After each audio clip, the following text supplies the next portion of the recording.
of it just as past relief into adulthood. And so I got an email. I got like that exciting email that you're always waiting for, and it said it was from my agent, and I think it said like there's an offer for you for Star Wars. So I was like freak out, and then I didn't even read the next sentence, and then the next sentence was like, and it's Afra, and I was like freak out times a million because she's like my favorite character. I think she is maybe the best character in the Star Wars canon. And so yeah, it was honestly it was just really exciting, and I actually didn't know, Elizabeth, that I was kind of zeroed in on that quickly. I mean, I think that a lot of us writers just assume for a lot of things you have like a list of names as long as your arm, and we're just like really excited to be on it. So that's like I'm like internally freaking out all over again to know that that was like an immediate match. So, all right. So now you've got the job, got the gig. Everyone's freaking out because we're all excited. Sarah Elizabeth, you want to talk about like the approach now? What this story is doing? How you guys work together on the script? Sure. I mean, I think what we wanted to set up right away is that, this is partially an adaptation from the Darth Vader Marvel comic series where she was first introduced, which is a great starting point if you want to get to know Aphra, but it's not her story. She is a part of Vader's story. So I think it was really important to us to have this introduction point for this amazing character that was her story. I think that's fair to say, Sarah. Oh, for sure. I mean, I think one of the first conversations we had about it, because of course, one of the first things we did was both Elizabeth and I was go back and reread that Darth Vader comic series by Kieran Gillen and Salvador Larroca, and it's so amazing. It's so good. It's so good in terms of both Darth Vader and Aphra. Like she just kind of comes in, and they're sort of like weird like relationship like dynamic together is so amazing right from the beginning. So we both reread that, and I think kind of looked at what is the story that exists here, and what can we kind of do to make it a little bit more her, make it a little bit bigger. And I know that one of the first things that we decided was to put it 100% in her POV. There was a little bit just of discussion of like, who's telling this story? Is it third person? Is it 000 or something like that? But I really wanted to tell this story in her voice. I just think her voice is so delightful, and the way that Kieran Gillen established her is so like amazing. Like she just kind of like swoops into the page and grabs you by the throat. And so that was really like I know an approach we wanted to take really like right off. And then I think like for me the sort of the line that Kieran Gillen had written that kind of like brought it together was she says something like the way I've lived I know I'm lucky to be alive. And to me that was like so the character, like I think she's so fun because she sits at this weird intersection where she's always craving the most like chaotic adventure. Like she's kind of just like a chaos monster. She wants everything to be exciting and thrilling, and you don't know what's going to happen. But at the same time, she also has this survival instinct. It's part of who she is, this animal kind of shape. And those two things are obviously very much in conflict. So I thought that line was really kind of the basis we started from in telling this from her POV and sort of getting what the story would be. And Nick, you were also involved in a lot of those early conversations because I know how to do words that, audiobooks are a little bit new to me. So that was really great to have you there. Is there like, um, how do you approach adapting and giving advice to people translating some a visual story into audiobooks? I know early on you had some really great notes for Sarah and myself about like keep these in mind while you're writing. Could you tell us a little bit about that? I mean, that's part of the challenge, right? When you're trying to take something that is so essentially a visual medium and adapt it into a visual less medium. All of the words nerds have to do so much more work, and so there's this sort of thing where, you know, Sarah, you wrote such great. The framing sequence that the story has in Afra's voice is so much fun because it lets us skip around time. It lets us let her tell the story as she perceives it, as she understands it, as she is able to witness it. So some of those early conversations too were all of us going through the comics like, well, she's not in any of these issues, so we can't have this subplot. This whole thing is going to go because Afra's off doing something on her own. I guess, and my biggest thing for this one adapting is just a sense of pacing. Like, you know, comic books extend time in a way when you're going from panel to panel to panel, or from page to page, and that is all smack dab in real time in an audio form. So a lot of that sort of a lot of that stuff that I think you did a good job with, Sarah, was sort of figuring out like how long can someone talk before they need to be interrupted, and like, you know, pages of dialogue need droids beeping at you along the way.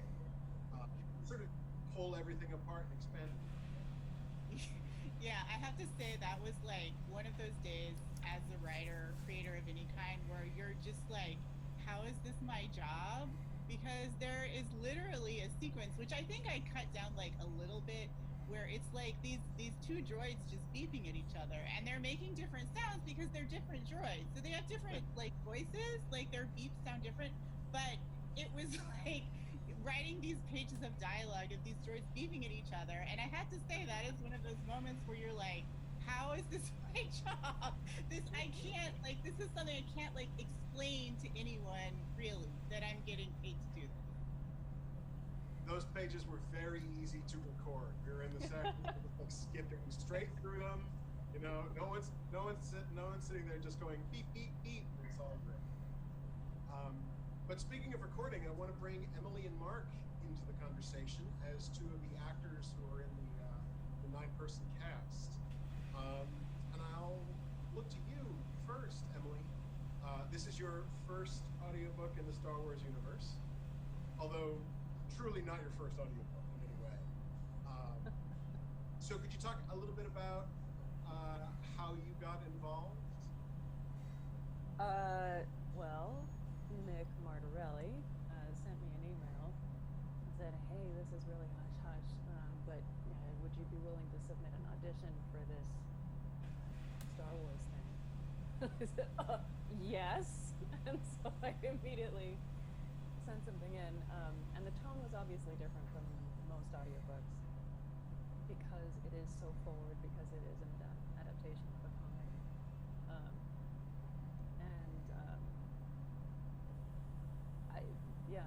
That's how I got involved, was thanks to Nick. I didn't find this out on my own. I did know about Sarah Kuhn before, from, you know, your work is work that I've been familiar with for years, and is very much in the realm of the kind of work that I really like to sink my teeth into. As an actor and as an audiobook narrator and voiceover artist, I've had the opportunity to do a super wide range of stuff.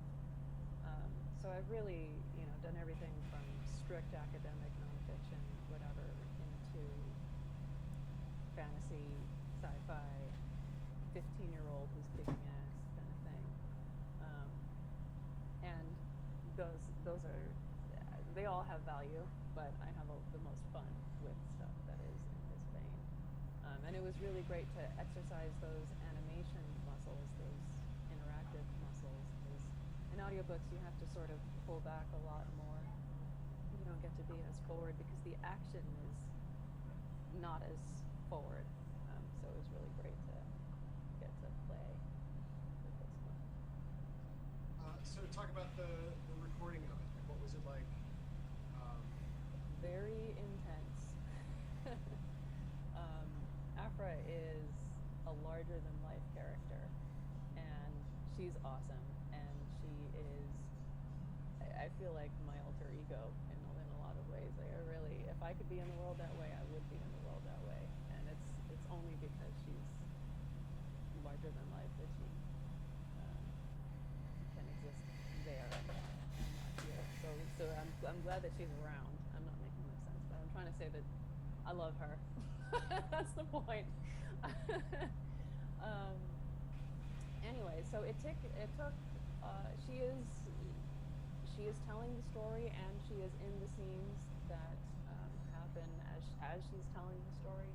So she's a lot of this drama, and that's awesome. And it was also just super intense. It was a very intense recording session, and we worked a lot to make sure that we got it right.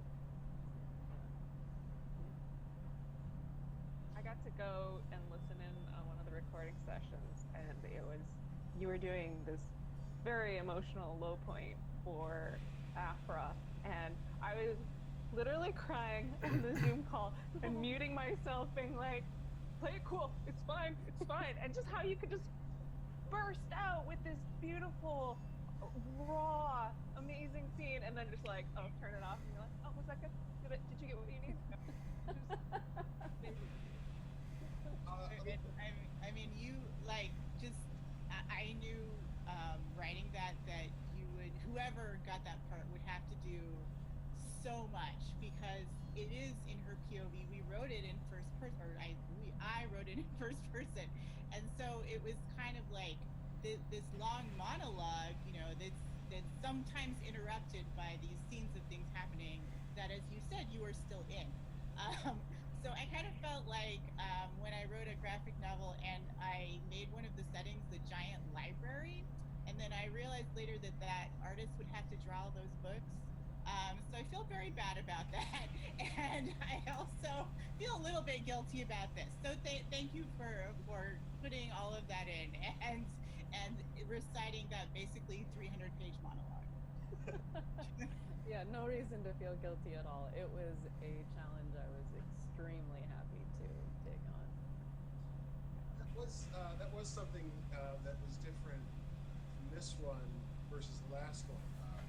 Our Dooku Jedi Lost one last year. Like, we realized about halfway through recording with you, Emily, that like Afra talks far more than Dooku or Ventress did in the last one, in terms of telling their own story and being their own voice of agency. And it's one thing for me as a producer to see it on the page, like Afra, oh yeah, that's her line, and then you turn 3 pages looking for the next person to talk, and you make that note, okay, yeah, and then Vader talks, and it's a whole other thing to be there, like, oh wait, she's got to talk for 3 solid pages in this narration that flows beautifully through all of these different thoughts and all of these different progressions. But it's really easy to turn the pages, and then suddenly Emily had to say it all out loud, and I was like, man, I'm impressed. Yeah, writers are jerks. That's what we should all take away from this. Writers are big jerks, because we don't have to do any of that. And it's funny that you're saying, like, then you would mark, like, on Dooku, like, it's this person now, because I feel like with this one you would be like, it's Afra giving a monologue. Who talks next? It's Afra again, but this time, like, in the scene. Well, and the challenge with that, speaking on what Elizabeth was talking about, was not just in the very obvious beats that are written, but in finding like her emotional arcs throughout, so that it isn't just a flat. Not that you wrote something flat at all, but when you're performing, right, we're always trying to find subtext and other points of orientation in the scene to color it more, to bring it more to life. And that's more challenging when it's you against your own brain, right, or the character against their own brain. But that was also part of the fun, was just really getting to explore what her ins and outs are in every corner of her non-square brain. Yeah, I mean, I think that was part of the joy Elizabeth and I had in it too, was just that she has so many contradictions, and obviously, like, all of us know that, our inner voice sometimes sounds a little bit different than our outer voice, and I think she's always very much herself, but there are a lot of different shades of her that I think we were trying to bring out in the writing of it, and then it sounds like in the production of it, where she obviously is this person who has so much bravado. That's one of the most fun things about her, right? Is she has so much bravado. She has so much charisma. Like I said, she just swoops into the page, and you kind of can't pay attention to anything else. At least I can't. Um, and so I feel like for me as a writer as well, like finding those sort of softer parts of her, finding the parts that were hurt, finding the parts that were kind of like driving why she is the way she is something that I was really, really excited to get into. But I think kind of in the same way is a challenge from the writing standpoint because you have to find that and not make it seem false, right? Like not make it seem like either of these sides of her is a put on. They're both very real. And I think making that authentic both in the writing and the acting of it is very difficult. I'm going to bring in one of the other voices for that occasionally interrupts Dr. Afra in the radio show. Mark, Darth Vader, variety of aliens, some Wookiees. I don't have the list in front of me about who else. C-3PO, Han Solo. Yep. I don't have I don't have any lists. I don't have the list in front of me. You got them all. So talk about this one for you. How was it for this one? And along the way, like, how is this different from Dooku? Well, I mean, it's super fun because I get to play these iconic characters that I've grown up with and are a huge part of my life. So that's always an honor and a ton of fun. This one had its challenges because I guess especially compared to Dooku, because to be honest, when I heard that there was a chance that we were going to do this and I might get to be a part of it, I was really looking forward to the experience again because what I loved about Dooku is being able to play off of the other actors, and we kind of got to be in the studio together, and I was really looking forward to meeting you, Emily, and working with you and all that. So, but since this happened during quarantine times, not only was I not in a studio by myself, but I was in like my kid's bedroom, and I had like ironing boards with blankets, and I was putting like surfboards up to try to dampen echo and sound, and I was dealing with like the first day of the record, they decided to like tear a scaffolding down across the street from me, and I was just like, ah! So we're battling all kinds of ambient noise and stuff, and it was really hard. And then my wife is a therapist, and so I'm recording in here, and she's trying to have a meaningful conversation in the other room. And there was one day where she was like, "What were you doing today?" And I was like, "What do you mean?" It's like you were screaming. I was like, "Oh!" And it turns out that one of the days that she had a therapy session with somebody, I'm being tortured by 000 and screaming at the top of my lungs like being electrocuted, and this poor person's trying to get therapy like, ah! So there are lots of unique challenges with this particular production.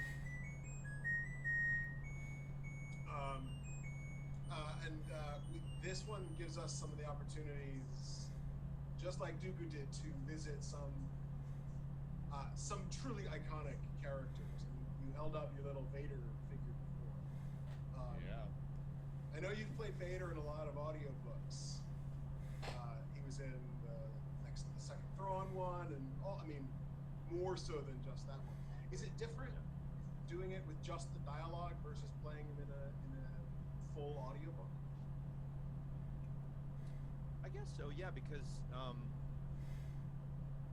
when I'm able to just focus on the character, I can maybe stay in the zone a little bit more, and kind of just be in his mindset and his cadence. And I guess sometimes when you're doing all the characters and the narration, like for me, the challenge can be is kind of bouncing back and forth and trying to kind of get back in their rhythm of speaking, kind of with dealing with that ping pong match. So it's definitely it's nice to be able to just kind of focus on one character at a time and kind of doing their lines and kind of settle into him a little bit more. Cool. And of course, we have Han and 3PO and a couple different Wookiees. Yeah. I guess we're gonna process one of them a little differently to try to distinguish them. And I tried to pitch what's it, a black chrysanthemum? Is I'm saying it right? Yeah. Sure. A little bit lower, so to make it more menacing. So yeah. That's, Yeah, that's sometimes what we find recording these is like between the droids and the Wookiees, we need them to act. Like there are sound libraries and whatnot of all the sounds, but Sarah has written conversations that they think that. So we'll often record Mark doing the howl, the roars, and the yowls and things to sort of give a sense of like what the scene is, how the conversation works. that's hilarious. I was actually wondering about that because I've written comic books and I've written like screenplays or things for readings. So I've heard a lot of my work read out loud and I know how to write dialogue sort of in that format. But when you have things like multiple droids, multiple Wookiees, Darth Vader, who actually doesn't talk that much, but he Right. always has like the breathing. Like I know there were a lot of moments where to sort of create this soundscape, it was like there's a beat here of Vader breathing, so it's like ominous. So it creates that tension. Yeah. But I was wondering about the Wookiees as well because I know there were parts where it's just like roaring, and again, it's written in sort of different consonants. Yeah. But sometimes I would put like a parenthetical that was like triumphant Wookiee roar, or this one is argumentative Wookiee roar, or this is like petty Wookiee roar. Like it's sort of like this is like since you don't have the words, this is like the attitude. Yeah. But that's another thing that I'm so impressed with both in terms of what you do, Nick, and what the actors do, like creating that mood and making sure that it gets across. All those are very helpful. All those little notes and parentheticals were very, very helpful. Can you do a petty Wookiee roar right now? Amazing. That's it. The rest of the panel is just asking Mark. Yeah. Done. Done. But that is interesting because Emily talked about like the difference between this and an audiobook, a regular audiobook. Even Afra with this, to some extent extended monologue that could theoretically sort of feel like a first-person book, but these sort of live in a much more present space. They sort of live in conversation. They live in a world where we're listening to the person talk sort of in real time. And I know we did this with Dooku as well, Mark. Emily, that sense of like finding breath and finding sounds to make transitions in the acting. If you want to talk about that, Emily, sort of like finding ways to bridge gaps. Yeah, sure. So I guess that a good way to start talking about this is from audiobooks. When we're recording an audiobook, we are very interested in to the letter, to the punctuation mark, being as true to the author's text as possible.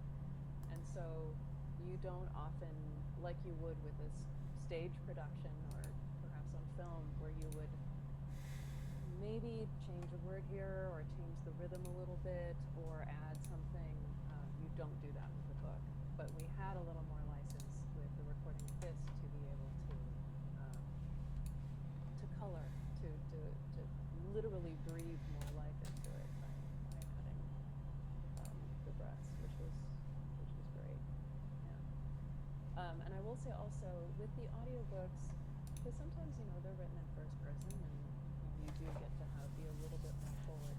But even then, most of the time with narration, it's first person, it's not second person. So it's the character in their head, in their voice. Right, so you're still a little bit back. With this Afra story, she's not talking to herself in her head. She's she's talking out loud. First of all, she's talking out loud and she's pretending like she's talking to somebody else. So that's already a step forward from where books are. Even outside of format, just in terms of what the character is doing, it was already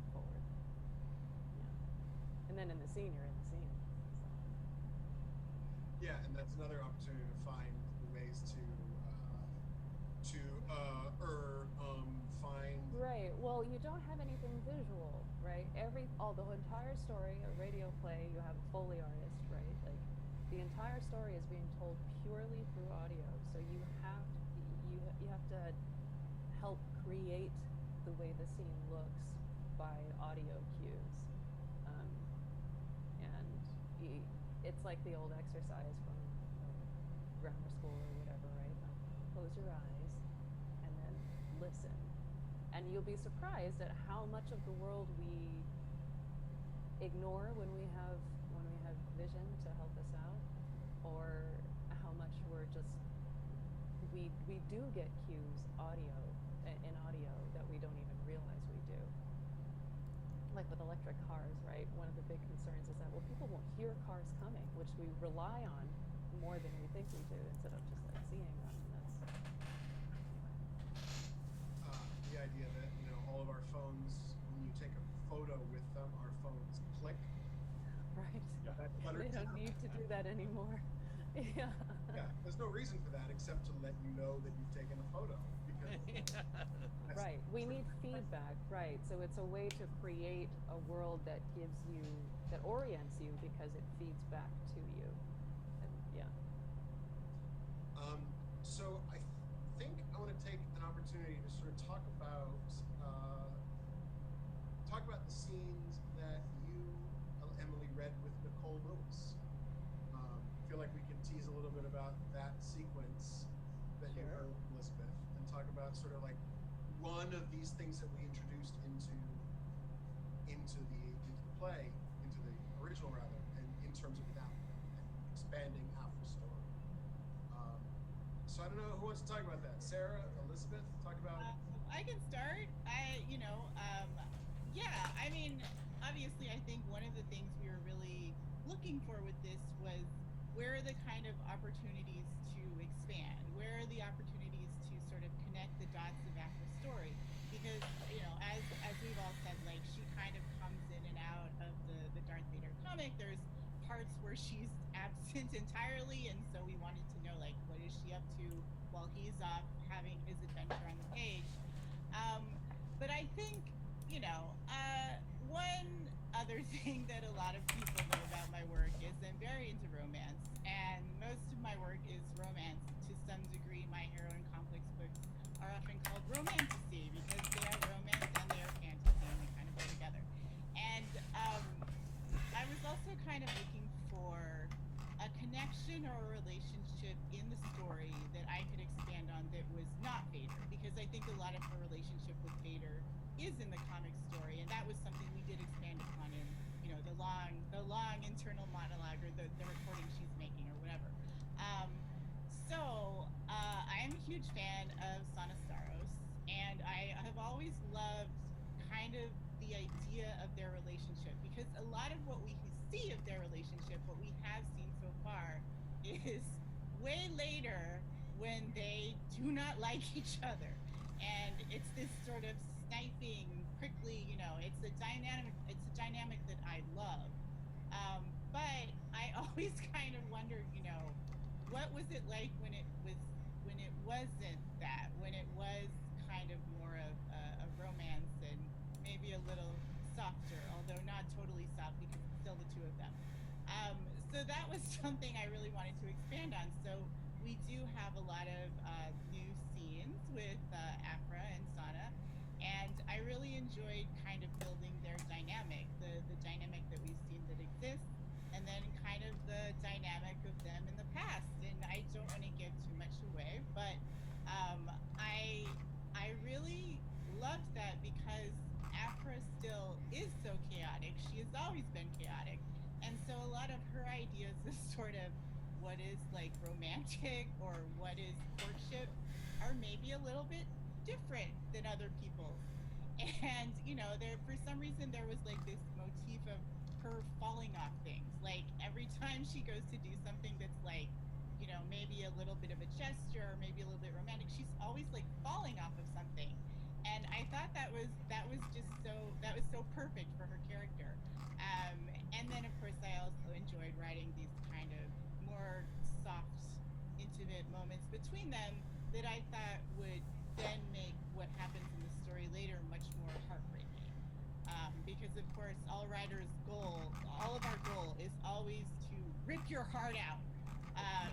So that was kind of what we were going with there. But I just love them, and I loved getting to write them together, and I loved being able to kind of expand on their story that was already there. These were the scenes. These are the because of the situation in the world, we had to record everybody separately. Mark alluded to that earlier. We couldn't get everybody in the studio together, but we recorded Afra and Sana together. They were each in their own home studios, all in the same Zoom call, recording on their own sides of things. That's awesome. So we could do it all together. And these are some of the scenes that Elizabeth, you were able to listen in on. You mentioned earlier. I don't think I have anything thoughtful or professional to add here. Just to say, they're so good, and I love them, and it's everything you ever wanted from a Sana Afro scene, and just like the chemistry. Again, I am so in awe of actors who can just turn something on, and it's so intense, and then the scenes, and you're like, oh, I'm gonna go pee now. Thanks. It was amazing to watch. There's also a great, Sarah, I'm glad you mentioned the falling off thing, because there are obviously a number of times this happens in the radio play, and we had Emily and Nicole Lewis, who plays Sana, do them a bunch of times to sort of figure out, like, what does it sound like when you fall from, well, how high is she? How big of a scream is it? How big of an oomph is it when they land on each other, and sort of figure out how to time this all out. Tell me you jumped off your bed or something, please. No? No, unfortunately, I didn't. But Go ahead, Emily. no, it was really great to be able to perform with her in real time. That's gold to be able to be in the studio together. Yeah, it really changes things, because you discover even more, because you have a whole nother brain there that is coming up with different ideas and play. Yeah, she's great. I mean, you talk about chemistry, but we've not met in person. Nicole, I hope I can get to meet you soon. But it was easy with her. It was just like, okay, yeah, we're in this. Awesome, cool, let's do this.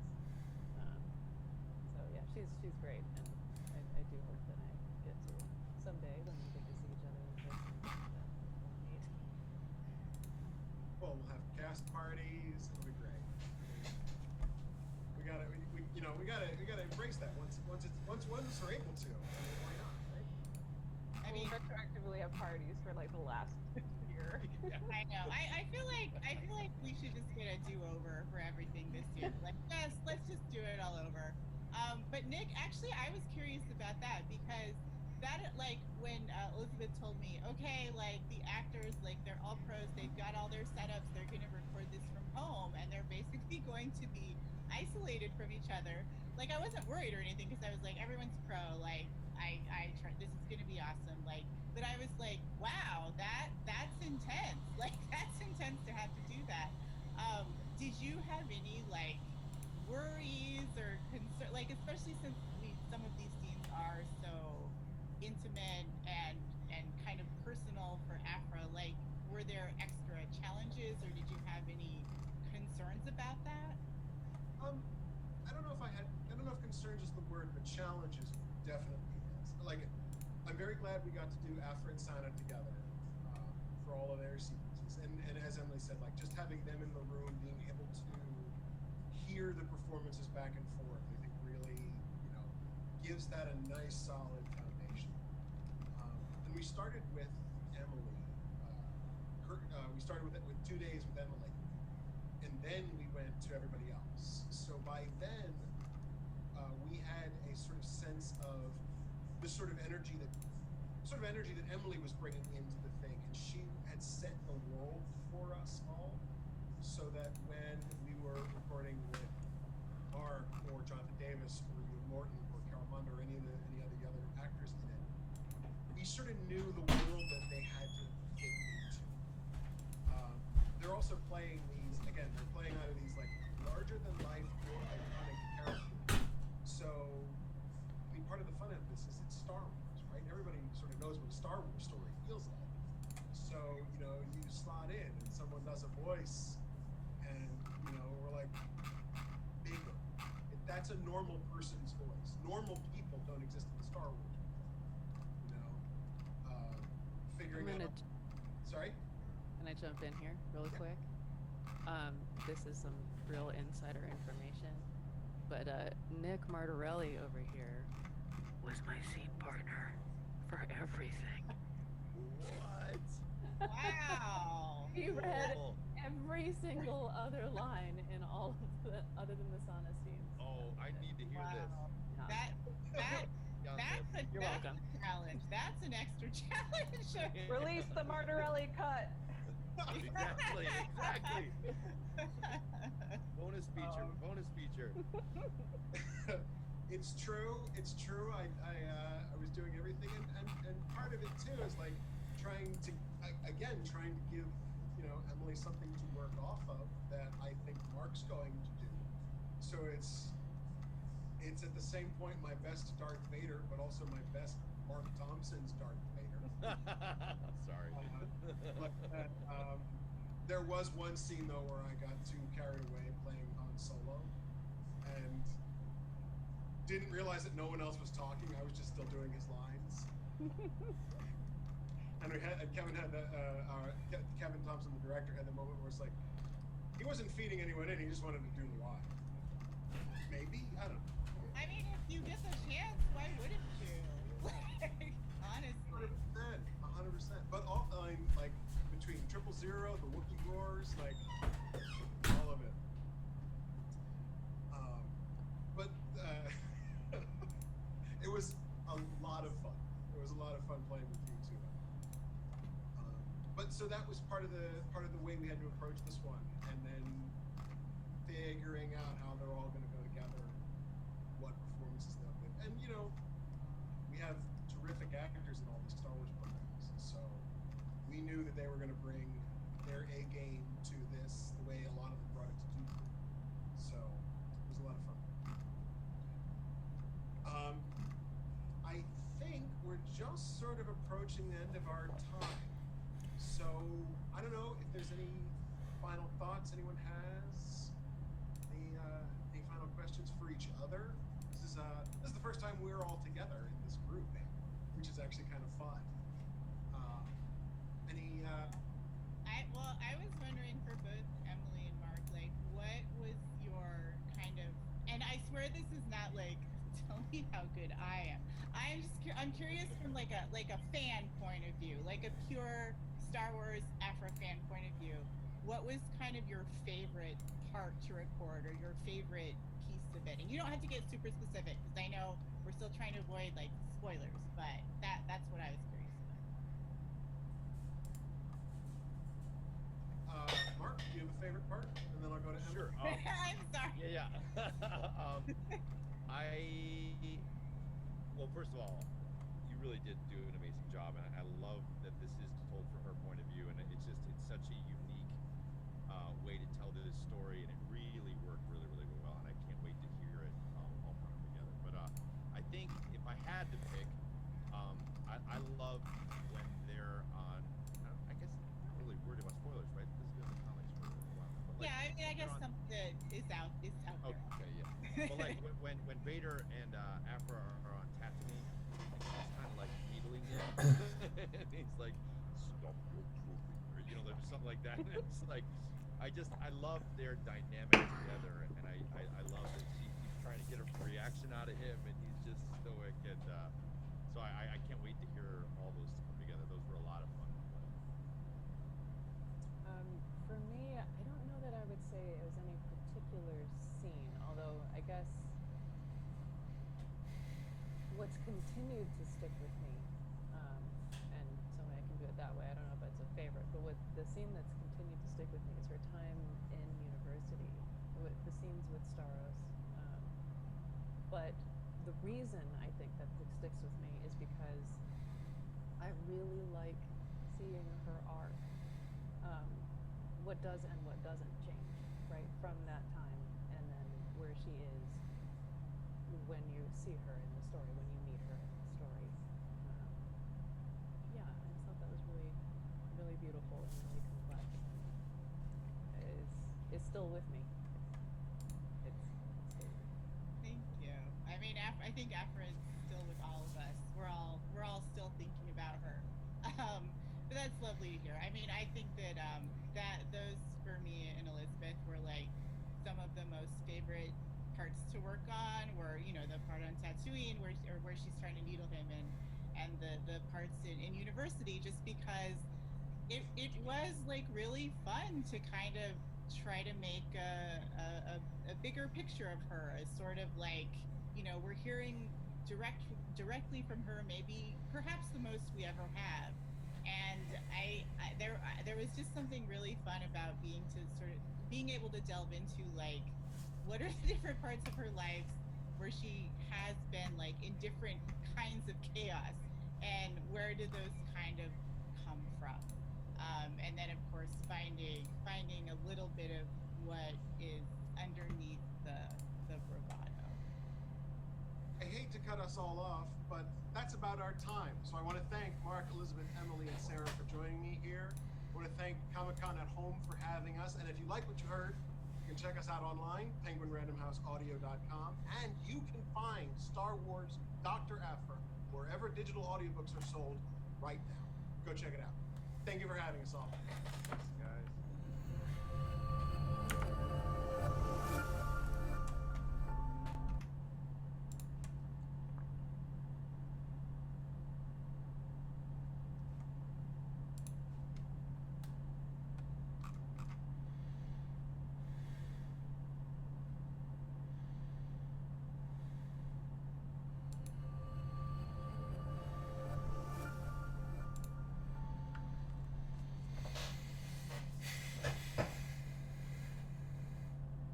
Hello, I'm Kristen Baver, host of This Week in Star Wars, and I'm so pleased to welcome you to San Diego Comic-Con at Home Edition and our Lucasfilm Publishing panel.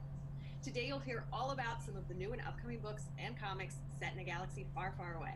And hi, I'm Robert Simpson. I'm senior editor here at Lucasfilm. I work in the publishing division with lots of other cool editors here. We work on the comics, art books, science fiction novels, all of the publishing that you get to read from Lucasfilm.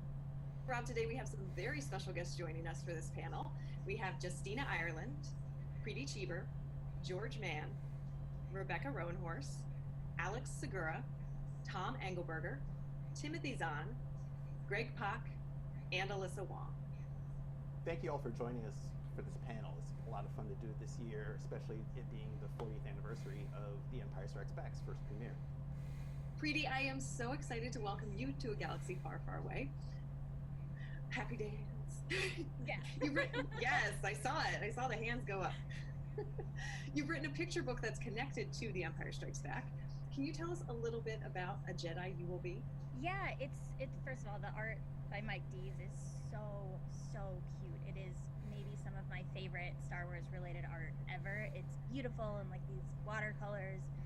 But basically it's all of the training sessions in Empire Strikes Back, and it's Yoda teaching Luke and the reader how to be a Jedi. And it's just, it was really fun to write because you have to really think about what the Force means to little kids and how they engage with that kind of idea of the Force and that philosophical side of things.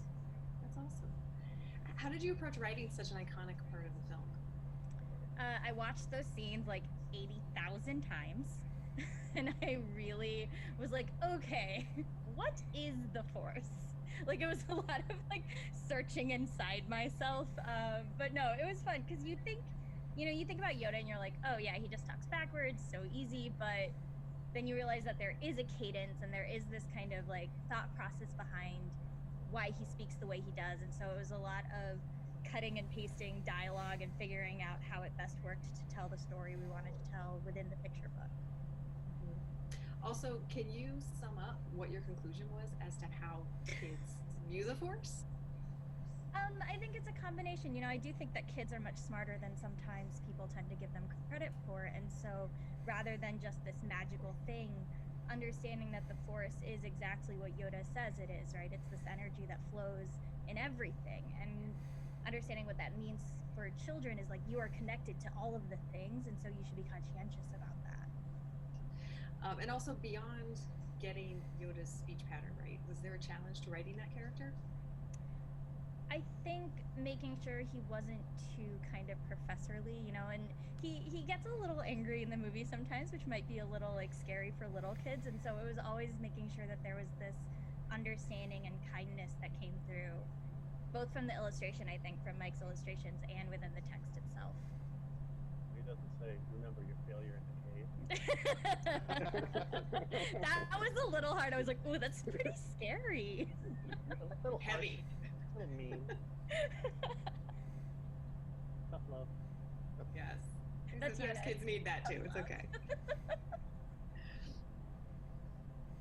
Well, it's funny, Greg, that you bring up the failure in the cave because, you know, I was going to ask you.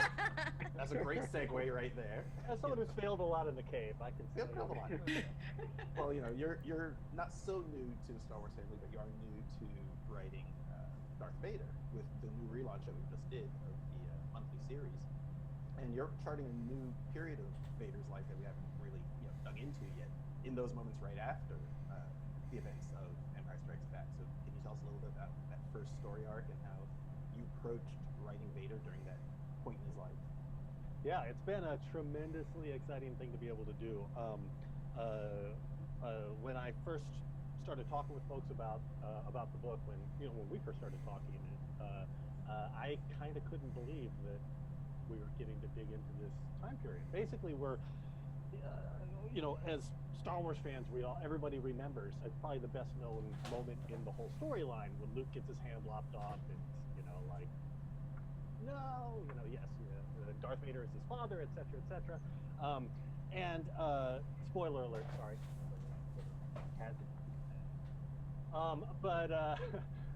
But we tend to think of that from Luke's point of view because Luke's our main character at that moment, right? But when you dig into that, you realize Vader himself is as traumatized as Luke is in that moment, and that moment is echoed purposefully multiple times throughout the series. Like Vader being rejected by Luke is, there's a direct parallel to younger Anakin in Mustafar being rejected by Padme, and then losing his own mother. And so there are all these moments in time when Vader reaches out to somebody in his family, somebody he is deeply connected to, and then is rejected or loses that person in some way or another. So it was tremendous to be told, hey, this is the moment, you want to explore this.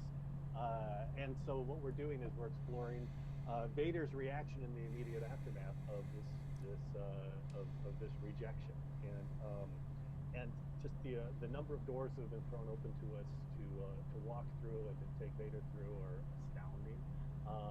We've not only been able to dig into Vader's own psyche, we've also been able to dig into the past and bring back some very surprising characters. One very surprising character in particular from the prequels, and dig deep. This is the kind of story I love the most, is being able Mace to do Windu. this crazy It's gonna be Mace Windu. Combine it with as deep I an know emotional it. story as you can do. It's And gonna be that's Mace Windu. what we're having the chance to do with this Vader book. It's drawn gorgeously by Rafaela Ianco, who's amazing with like the machinery and the hardware and that lived-in feeling of Star Wars, which I think is so essential, that things feel real and kind of like they've been out in the sun for decades. And at the same time, he's investing these machines with so much emotion. Our two main characters in this are two of our main characters, two of the three main characters in this first arc are Vader and a droid, which are not the most expressive faces you can imagine, but these artists are like the cinematographers in the movie, and they're finding the angles, and the lighting and everything else to convey those emotions. It's amazing. Well, I'm glad you mentioned the prequels and the stuff that you're bringing in from that, because it's fun to watch as you're building this story. That while we're telling a story set after the events of Empire, and it really is a story that bridges across Vader's life and across, by definition, Anakin's life a little bit. And as we sort of reach back and see those, monumental moments in his life, we get to see his encounters with, Padme and his relationship with Padme, but also encounters with other characters. As you were saying, you bring back one specific character, Sabe, one of the other handmaidens. What was it like being able to write that character, and how's the reaction been to bringing her back into the storyline as a major character? It was amazing. I mean, I'm old, so I grew up with the original trilogy, and I didn't really pay huge attention to the prequels as they were coming out. You know what I mean? Like those were not formative to me as they were coming out. But I have watched and rewatched them all in recent years and in recent months, and there's so much. Well, first off, I mean, they are essential to this tragedy of Darth Vader. This overarching storyline which runs through all of these movies, and there's so many great little moments and great characters, and so many nuggets to play with. And when we got the green light to use Sabe, it was amazing because his whole emotional life turns on these key relationships, and one of them is Padme. And in those prequels, his whole the way he's tempted into the dark side is through his love for Padme, his desire to save her life. So to not refer to Padme in this would be a huge mistake. You know what I mean? So in the storyline, Padme is central, but Padme is not here. But Sabe is. There are all of these handmaids who were, who looked like her, who were trained to know her mannerisms, and who were devoted to her, and they're still around. And to be able to use them in this story and to see how they react to Vader and Vader reacts to them is tremendous. And a big shout out to E.K. Johnson, who wrote the novel Queen's Shadow, which explored those handmaids, and just came out with Queen's Peril, which goes back even a little further to Padme's early days. Those books were tremendous and gave me a lot of, Queen's Shadow gave me a lot to think about and play with, and she's been hugely supportive. But if you like what we're doing with Vader and Sabe, definitely read Queen's Shadow. Those are two amazing books. And, it was nice to see the echoes between your stories and EK's stories, and how all of those characters just grew more and more real and more alive over the stories. Can you give us a feeling about what you're going to deal with next in the next upcoming arc? Oh yeah, I can't. I'm trying to sort of wrap my head around how much I can say for fear of spoilers. The first 2 issues of our first arc. We'll just bleep everything. And so the new story starts with 6. I'll just say that Vader, at the end of our first arc, Vader claims to have settled all of his previous business, but the Emperor knows better. He knows that Vader hasn't settled anything, and Vader is going to suffer a terrible punishment and undertake a new journey / quest, and there are key elements that will tie into episode 9 in a huge way. Once again, there's some doors that have been thrown wide open, which dig into some great unexplored territory, and also dig deeply into the heart of Vader. And once again, I can't believe they're letting us do it. Turning to you, Tom, I want to welcome you back to the galaxy far, far away. Super excited to have you back into the fold. You're certainly no stranger to Star Wars, having written the original retelling of Return of the Jedi. Origami Yoda, talking a lot about Yoda today, and I love Origami Yoda, as well as the Mighty Chewbacca in the Forest of Fear.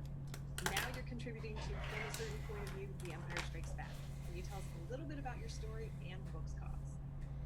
Well, I would love to tell you a little bit about my story, but I'm sworn to secrecy. I don't even know how much I can divulge. But let me just tell you about the book in general, because it's a project that I'm just so excited about. If you didn't see the first one, what they do in these books is there's 40 authors. This is a giant team up with 40 of us, and every author is going to go in there and look at Star Wars from a certain point of view. We're going to see things that were off camera, or maybe see things that were on camera but unsaid. Or we might even see people who weren't even on the same planet as the action at that time, but those actions affected them. We might see somebody that's not even in an Empire Strikes Back. Maybe they don't show up until later, but this is how the actions spread out across the galaxy. So I love being a part of this book. What really makes me happy about it, knowing that there are going to be 39 great stories plus mine. Hopefully mine will at least get a chuckle out of somebody. Some of them are going to be really serious, and then some of them, like mine, are a little less serious. But the awesome thing about it is that it's a fundraiser for one of my favorite nonprofits, First Book. And this is going to blow your mind. What it amounts to is a $100,000 donation and 100,000 books donated. And this goes out to kids in need, kids that aren't able to get their hands on books all the time. It's such an incredible project. I'm so proud to be part of it for a second time. It's going to be absolutely awesome. That is such a great cause, but I'm not going to let you go yet on the story question. And no, this is the part during a regular convention in person where you would all look down at Mike Seglain and be like, oh, what can I say? I don't know. So, since we could bleep it, can you tell us what character you wrote your story about? Well, I'm so. It's one of the things. Someone just said, "I can't believe they're letting me do this." Well, I can't believe they let me do this twice. I am once again getting to write the will. If anybody out there doesn't know that Star Wars is really the journal of the wills, it's the story retold by somebody. Well, who is that somebody? And is there another somebody that won't leave them alone and keeps making constructive criticism to the way they're telling the story? So once again, my two wills are back to battle it out and try to write the screen crawl together. Nice. We'll see if that makes that into the final version. A question that I think is probably pretty safe for you, Tom, but did you have to change your tone or your style at all as you shifted from writing primarily for kids to writing for adults or a broader, more general audience? I try not to. I think kids are the smart ones. They know what's good to read. Adults end up reading a bunch of junk that they don't even like. So I write for kids. Oh, I'm so glad you agree. I'm like, that's right. Tell him, Tom. So yeah, so I write for kids and adults. If they want to tune in, that's great. And they shouldn't expect to read a bunch of that boring junk from me, though. I try to stay away from it. Good. I try and stay away from the boring junk too. So I'm speaking my language here. Yeah, and it's so much fun to see an anthology with so many writers working together. We all get to, see you throw your voices together and build this sort of world out of a shared voice. And jumping over to another anthology that we have coming out soon is a new Clone Wars anthology, Stories of Shadows. I'm sorry, getting that wrong. This is Stories of Light and Dark. And this is a book that's going to take a look at the events that we see throughout the run of the Clone Wars TV series, all 7 seasons. Sort of retell certain moments from a sort of middle grade reading experience. And Tom, I think you have a story in that too. I sure do. I have a story in this Clone Wars anthology too, and I can't wait for this book because I want more Clone Wars. I'm like so many other people out there. I want more. That the Siege of Mandalore that they just showed was one of the most incredible, some of the best Star Wars I've ever seen. I want more, and so this book is going to give it to us. What I got to do is actually sort of like the point of view thing again. I went back. Do you remember when Cad Bane tried to kidnap the Emperor, and Obi-Wan was undercover as a bounty hunter? Remember that whole thing? Well, we saw that from Obi-Wan's point of view. And so the whole time, Obi-Wan knew what was going on. Cad Bane had no idea what was really going on. So I went back and I rewrote it from Cad Bane's point of view. So basically, here's the toughest gunslinger in the galaxy, but he's being played, and he doesn't know how many different people are playing him. And man, is he going to be mad when he figures it all out. That's great. And Preeti, I saw you react as we started to talk about the Clone Wars in the same way that I feel about the Clone Wars. And you've also contributed to this anthology, I think. So can you tell us a little bit about your story? Sure. When, I was approached to do this, they were like, who would you want to write? And I was like, Anakin! I want to write Anakin! I can't, I was a teen when the prequels came out, and so I identified heavily with the angstiness and the emo-ness of Anakin Skywalker in the prequels. And the Clone Wars just kind of solidified that love for me, because you really get to see him at his best, even though you know it's coming. Like, I feel like the Clone Wars, you get to see who he could have been, had things didn't go the way they went. But so I got to write the hostage crisis episode where Cad Bane tries to basically take the first step in getting Zero the Hutt out of prison. And it's all from Anakin's perspective, because he knows what's going on, but he is separate from Padme. And so it was just a really fun experience to write not only Anakin and kind of being driven by that all-consuming love for Padme, but seeing it how he sees it, which is very romantic and, heroic, even though you know that that's going to be the reason he eventually falls. And Rebecca, you're returning also to Galaxy Far, Far Away with us with this Clone Wars anthology, and you got to write probably one of the most popular and most eye-catching characters of the entire prequel trilogy, is Darth Maul. Can you tell us about writing that story? Yeah, so I had just finished Resistance Reborn when Jen came to me and said, "Hey, do you want to be in this anthology? I thought maybe you would be good writing Darth Maul." And I was like, well, I spent all this time with the Rebels. Now I would love to switch gears and spend some time on the dark side. And he's such a rich character. He's such a great villain. He's smart. He's complex. Just really, really cool. So I jumped at the chance. I thought that was very cool. And then my story, actually, I picked the 2 episodes sort of early in the Clone Wars where he comes back into the scene. So he is on Lothar Minor down in the tunnels, and his brother Savage Opress finds him down there, and he's gone insane. He's living in the dark. He's eating rodents. He's got a mechanical body from the waist down. He doesn't even remember his name, but the one thing he does remember is Obi-Wan Kenobi, right? He's obsessed with his revenge against Obi-Wan, and that's sort of what brings him back. And I thought, wow, that's and so I wrote that sort of from his perspective, for a middle grade audience. So I just went full out, in voice and trying to get into his head and what that must feel like to be obsessed with revenge like that deeply. And he does get his sanity back. He goes and is restored, and then he goes, sort of to track down Obi-Wan and everything that follows from that. So yeah, I loved it. I would write him again. Hint, hint. Anytime. And it was really fun. The book also has some really cool art. I want to give a shout out to Ksenia, who's a really popular Instagram artist who has spot art throughout the entire book. And I think that's really bring a lot of these stories to life. That art story sounds like so much fun. And again, you mentioned Resistance Reborn. What's the reaction been to that since that was just recently out? How was that writing Poe and those characters? Oh, amazing.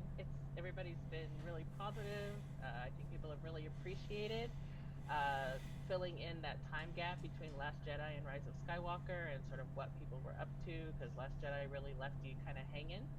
And so I've gotten really positive feedback from that. Awesome. And Rebecca, you're not the only person on this panel who's written Poe Dameron. Alex, you just got to write about Poe Dameron for the upcoming YA novel Freefall. Can you talk about how you approach that character? Yeah, I mean, if I had the choice of a character, it would have been Poe. So it was nice when Mike approached me and asked, would you be up for this? Of course I was. But it's really it's a crime novel in space. It answers a lot of the questions you have from Rise of Skywalker, like what was the time of the Spice Runners like? Who is this Zori Bliss character? We have Babu in there too.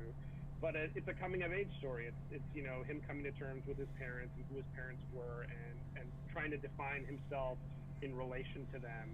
But it's also a heist novel. It's also a shootout, and it's just a lot. It was just really a lot of fun. I got to throw in a bunch of stuff that I wanted to do and add to the mythos, which I think was the coolest, the biggest honor, to be able to add a few characters and be part of this canon. So.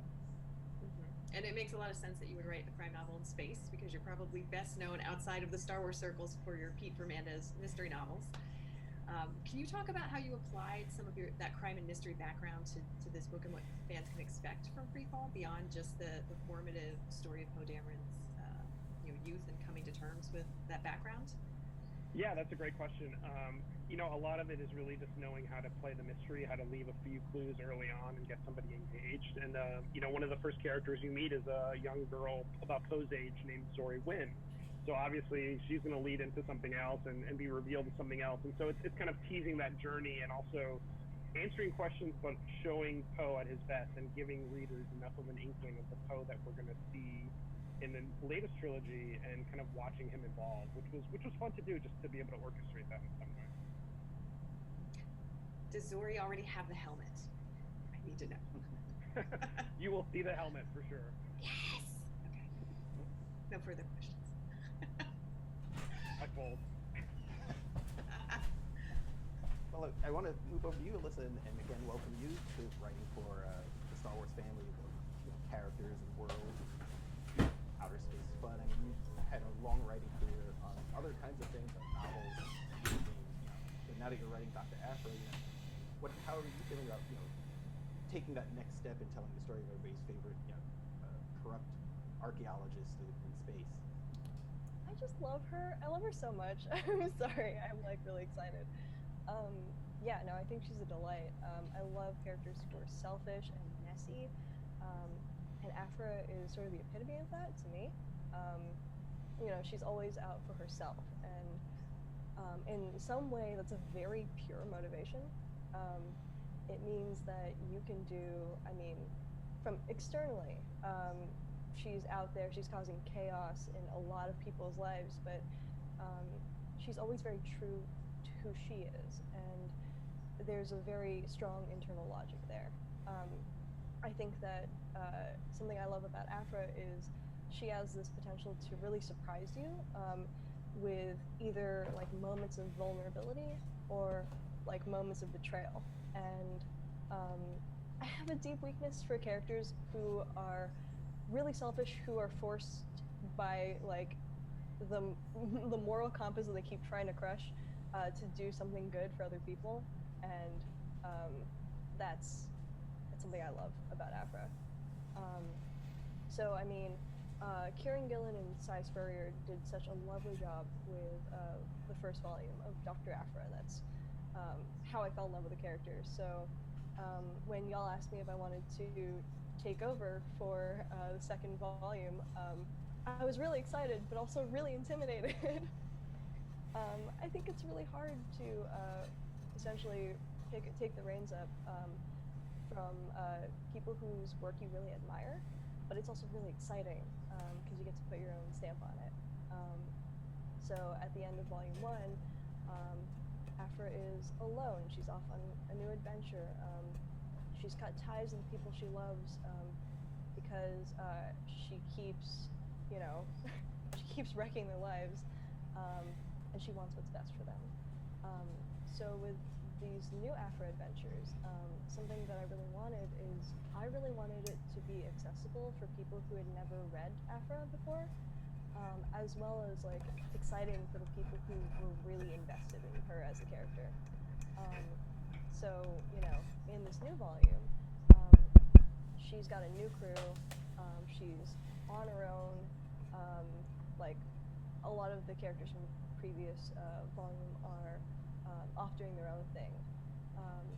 So hopefully, she's really building from the ground up. So hopefully, like she's a lot more accessible and less intimidating for people who are like, oh god, I have to catch up on 40 issues of this comic to really know what's going on. Well, that's been fun to watch that new supporting cast grow. Now it feels a little bit more like a team book in a lot of ways, where it's just not her adventure, but it's all of the characters tell us a little bit about each of those characters? Yeah, sure. In this new adventure, Afra is hunting for these super valuable artifacts, the Rings of Vale, which are the last remaining artifacts of a forgotten civilization. So her team is built up of a combination of mercenaries and academics. We have Dr. Eustacia Aka. She is a disgraced professor who used to teach at the Shadow University. She studies like weird occulty stuff, and she was expelled for insufficient credible research. She's a Mirielin, and she's an old flame of Afra's. There's Dediao. She's a grad student, super bubbly. She plays dumb, but there is something vicious under all that, and I love that. There's Just Lucky. He's a mercenary. I wanted to write sort of like a handsome, one of those classic handsome, dashing Star Wars characters, but I really wanted to write a Southeast Asian guy because I feel like you don't really see those characters very often. My mom's Filipino, so it was really important to me. But something I love about him is that his relationship with Afra is she backstabs people all the time, and his relationship with Afra is very professional. So sometimes they work together, sometimes they're trying to kill each other, but it's like this weird friendly rivalry thing where they never really take it personally. And I think that if either of them actually succeeded in killing the other, they'd be really disappointed. And of course, a familiar face, Black Chrysanthemum, the mercenary Wookiee, giant. Afra owed him money. Now they're working together, but I don't know for how long. We just don't know. Yeah, it's fun to see characters who you want to have be her, steadfast allies. Of course, have a grudge against her. So it's certainly fun seeing Black K come back, but also knowing that I have you now. He's got her back, but he's also got his eye on her throughout all of it, and just watching how those characters sort of interweave. Can you tell us a little bit more about your score for the good doctor down the road? I love horror writing. That's like my core, my background. What I can tell you about this next arc is that it is spooky and it is weird. I feel like I should also mention that I'm working with Marika Cresta, who's an incredible artist. Rochelle Rosenberg is doing colors, and Valentina Raminar is doing the covers. So they're all fantastic. Marika is bringing in some very H.R. Geiger-y feelings this new arc, so I'm super stoked about that. And the main villain is this guy, Ronan Tag, who is like the spoiled rich boy scion of the powerful Tag family. So I feel like everybody knew someone like this, just a terrible, mean, really selfish guy who has never really been told no. So his whole deal is he likes to be the last person to touch something, like an artifact. And so once he's done that, he acquires things so he can destroy them. All this talk about archaeologists and fan favorite characters is really reminding me of everyone's favorite blue skin chiss, Thrawn. Yeah.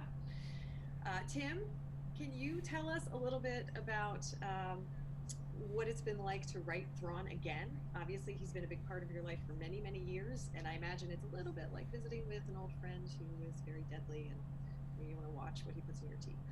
Pretty much. I mean, I've been writing him so long, it's not like I have to remember how he functions, how he thinks. It's just meeting up with him again. I've got his mental patterns, his tactical ideas pretty much already established in my mind. I just have to put him in new situations and figure out exactly how he would solve them, how he would interact with the people around him, and that sort of thing.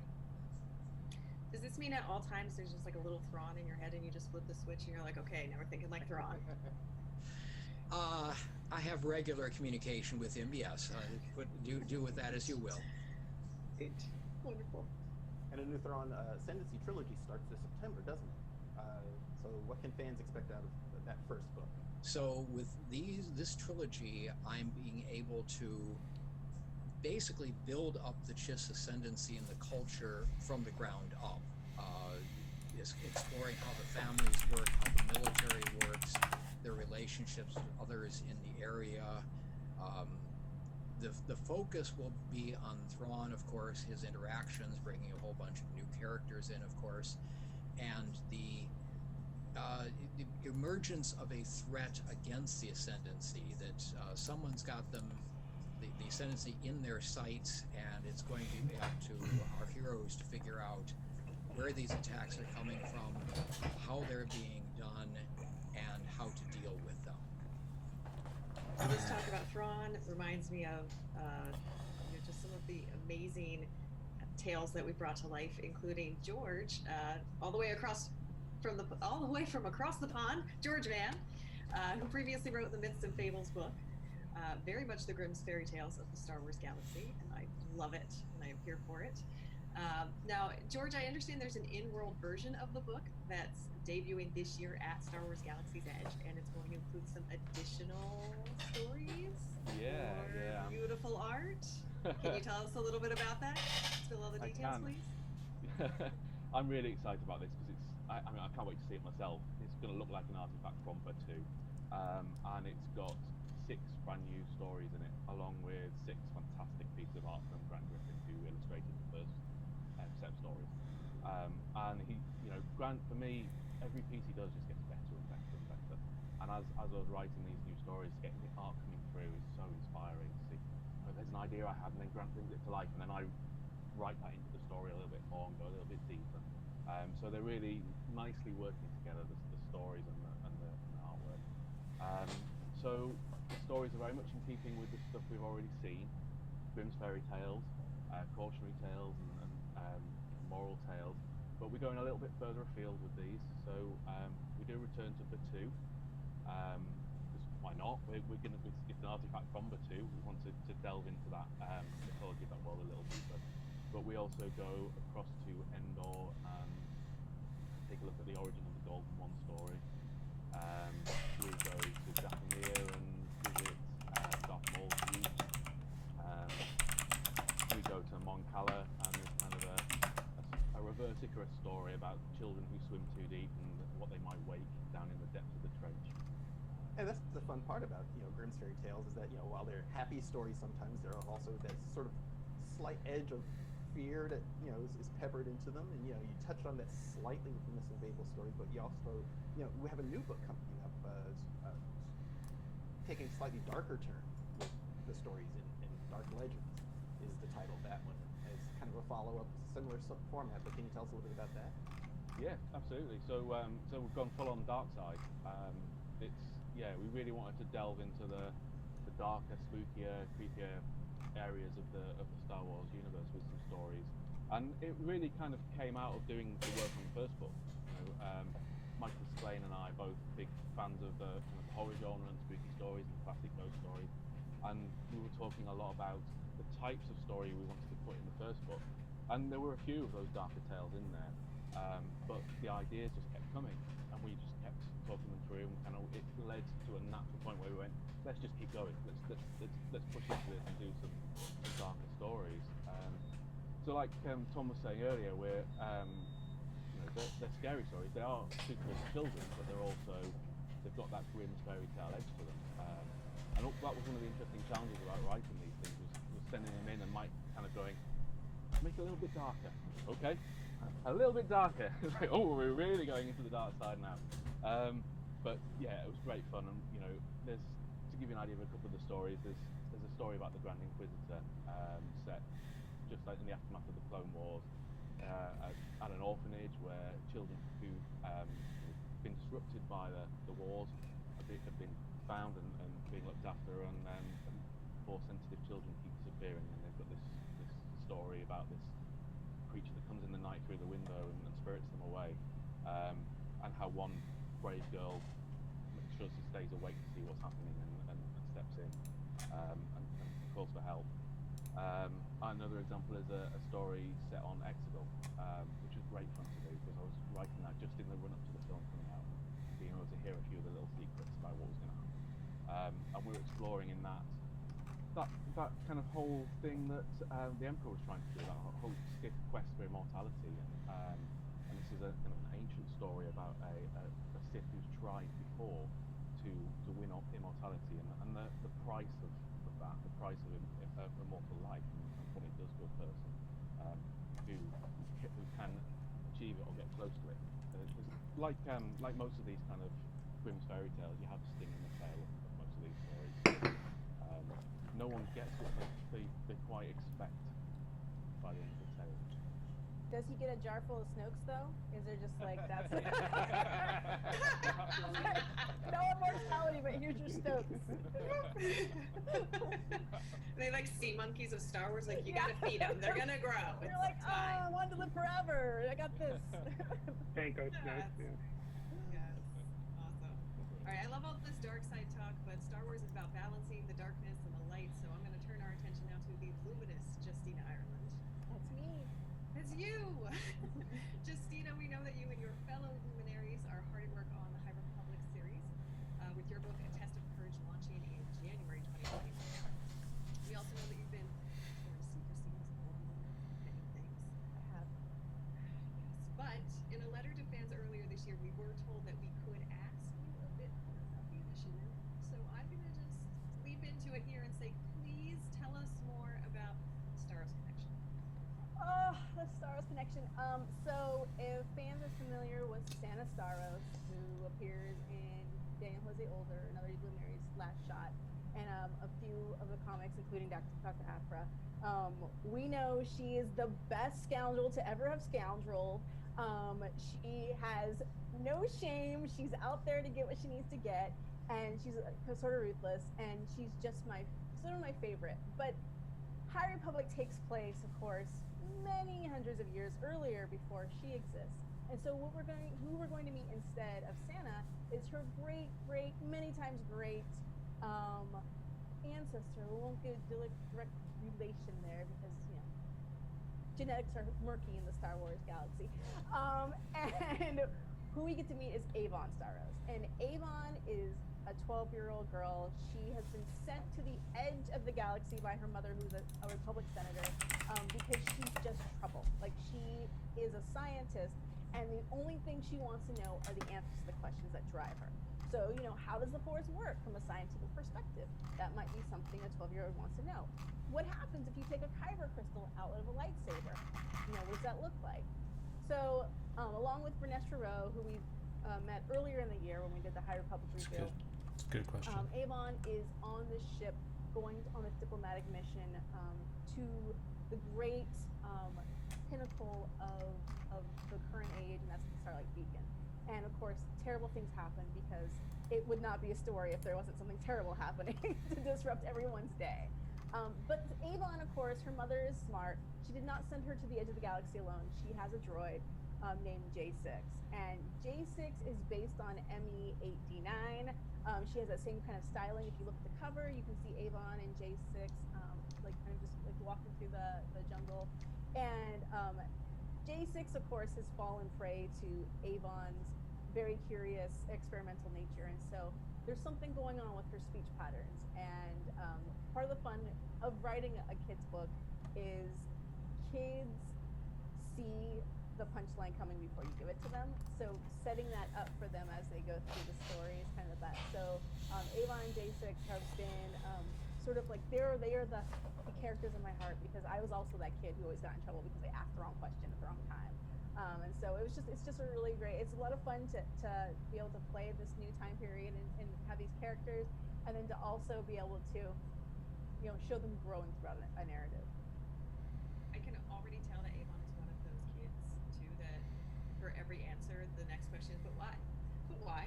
But why? And so it just like there's no satisfaction in getting an answer. They're just gonna keep going and pushing and trying to figure out more. And then she's gonna diagram your answer to tell you how it's wrong. Like based on the relevant data. So yeah, there's a lot of fun to write her. She's She sounds like a load of fun on a road trip. Yeah, she. Just imagine. Is there anything else, Justina, that you can tell us about A Test of Courage? I think it's all I can tell you because I can like feel the emails from Michael Seguin coming in if I see anything else. But I do encourage you all to just keep with us throughout the summer, and there will be more reveals. Obviously, we still don't know. Tell us about the Santecas. What's the storm? I know, but I'm not telling. So definitely keep following on StarWars.com so you can see all those reveals as we give them to fans throughout the summer. All right, Rob, you've been putting a lot of people in the hot seat today, so I'm going to put you in the hot seat for just a quick second here. Oh, okay. As a member of the Lucasfilm editorial team, besides everything that we've already talked about on this panel, because we're done. We've already got that excitement out. We're super intrigued by all of these new things that are coming out. But what are you looking forward to that we haven't discussed yet? Oh gosh, there's so many fun books that we're working on in other projects. Both myself and all the other editors on the publishing team. Of the ones I'm working on, I guess I'm really enjoying, along with Greg's Darth Vader relaunch this year in 2020. We relaunched the Month of the Star Wars book with Charles Soule, and Ethan Sachs is writing the Bounty Hunters book. So both of those are going, as well as Dr. Aphra. So all of those are building nice new storyline for that post Empire time that as we're here in this 41st week here. So those are lots of fun. I'm really looking forward to the relaunch of Star Wars Adventures from IDW. We're going to give that a reboot as well and tell stories from a lot of different time periods with that, with a lot of new creators. So that's going to be a lot of fun to watch explore. And a book that I've been co-editing with another editor here that is going to be so gorgeous for everybody to get a look at is it's called The Lightsaber Collection. And we're doing that with the folks at Insight Editions, and it's going to be a comprehensive book. If anybody's seen the Harry Potter Wands book, this is a sort of a partner book to that of every lightsaber hilt throughout all 9 movies, all beautifully new rendered portraits of each lightsaber wielder, as well as in-depth looks at the creation of each of the lightsabers, with lots of cool interviews and backstory. So those are going to be a lot of fun for people to read. We also have a What's that couple. called? Beautifully new rendered portraits of. Oh. We also have a couple other. All Oh, God damn it. All of the TV series. Beautifully new rendered portraits of each lightsaber wielder, as well as in-depth looks at the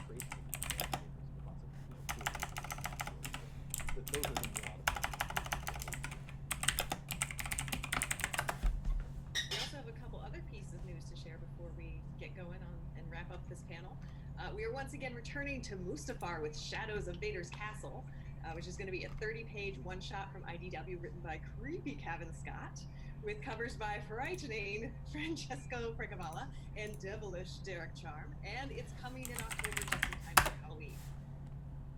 Oh, and actually, that reminds me of, as far as stories about her 2, if you can't get enough of stories about her 2, I'd like to also, announce, introduce, show the cover of The Art of Galaxy's Edge.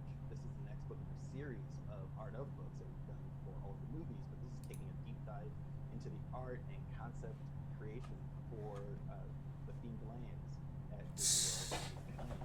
So this is going to be a look at everything from the design of the buildings, the design of the characters, the design of the costumes, and it's being coming out from our friends at Abrams, and it's being written by Amy Ratcliffe. Who's written many Star Wars projects for us before. Yes. And Amy Ratcliffe was one of our panelists on the very first The Star Wars Show Book Club.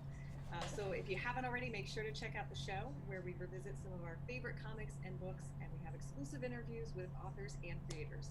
It's a super fun time. If any of you guys on this panel want to be readers, you just come home. I'll get you on the list. And for any other Star Wars publishing news, and there is a lot more to come, be sure to check out StarWars.com and This Week in Star Wars. Thank you all for joining us today at home and on the panel for SDCC at Home, and may the Force be with you.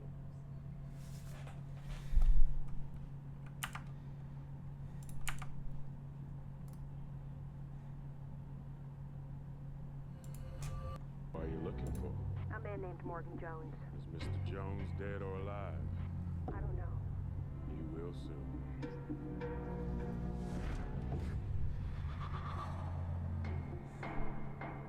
the mix, but let's just have a little refresher course of where we left off at the end of season 5, which feels like it was years ago. You may remember should just so we could just replicate that about 7,000 times and then add it into the mix. But let's just have a little refresher course of where we left off at the end of.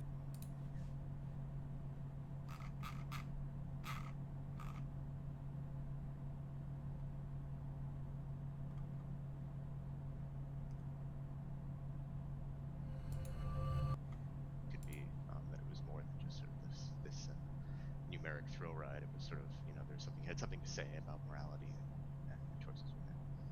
That's great. You make the product kind of one of those brilliant moments when you make the product and then it draws kind of a great. Find out about that, but now he is essentially creating cyborgs. He works at the junction point between cybernetics, machines, and biology, and currently he's working on technologies that will unlock the power of the human mind. Did I get that right, Ben? That's exactly right, Dan. In fact, I do have designs that will be in space forever until, like, they might end up falling into the sun, but otherwise they're going to be around forever. They could spin out into the solar system and ultimately into the galaxy, right? I mean, they could be part of a galaxy a long time ago. I have some work that's on in a solar orbit, which means unless it'll either fall into the sun eventually, it'll impact a planet, or it'll get flung out into interstellar space. Those are very different outcomes. This for different skin types, and this may be part of the reason the cloak stays, right? Is it connects through the cloak, it just doesn't see it. It's carbonite freezing. You know, for fans of the Star Wars franchise, you'll know that in Return of the Jedi, when they carbonated Han Solo, carbonite froze. Is that how? What is the proper? I have no idea, Dan. Encased in carbonite. Oh, pardon me. Once he's been encased in carbonite, that was really an experimental process at the time. They weren't even sure if he was going to survive it. But by the time The Mandalorian hits, you know, in the first episode, he's got 4 or 5 of these guys packed into his little speeder there. So this is, you know, it works. It's kind of become main place. We dedicated an entire episode to this, so I recommend you checking that out. But we're going to talk about a couple of things here because I really like a couple of new aspects that I found about carbonite freezing. Now, again, we talked about this is probably a marketing ploy. They're probably not freezing anyone. The most likely scenario is they've kind of protected the bounty with a hard carbon outer shell.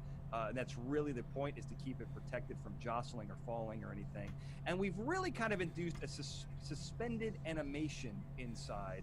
That's at least my theory, and I think all the knobs and gears, as you can see in this picture on the side, are really keeping that person in a stasis.